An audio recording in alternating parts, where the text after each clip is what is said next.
Whitewater Rafting over 40, can you still do it? Hey, what's up, Yackers? Welcome back to Over the Hill Yackers. Today we're diving into something a little more adventurous. Whitewater Rafting. Now I know what some of you might be thinking. Am I too old for this? Well, I'm here to tell you that whitewater rafting isn't just for the young, but for the young at heart too. First off, let's get one thing clear.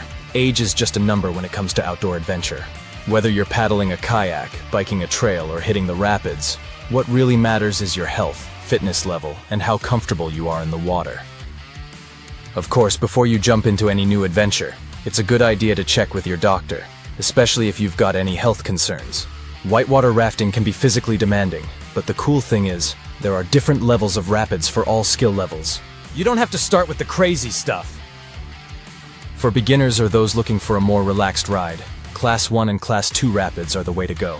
These are great for testing the waters, literally, while still getting a feel for the excitement of whitewater rafting. When it comes to safety, make sure you're with a reputable outfitter that offers routes suitable for your comfort level. They'll provide you with all the safety gear, including helmets and life jackets, and most importantly, expert guides to help you navigate the river. Your guides will take you through everything you need to know, from paddling techniques to safety drills. So don't worry, you'll be in good hands. And remember, it's all about having fun and enjoying the experience. Whitewater rafting can be an exhilarating way to connect with nature and challenge yourself in new ways. And as I always say, it's never too late to try something new. Just make sure to listen to your body and take it easy if you need to.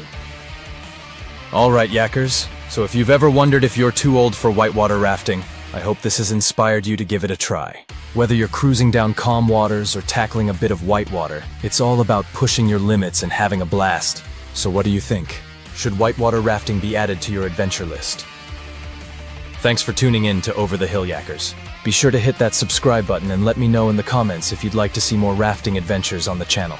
Until next time, stay adventurous and keep paddling. Like, comment, and subscribe.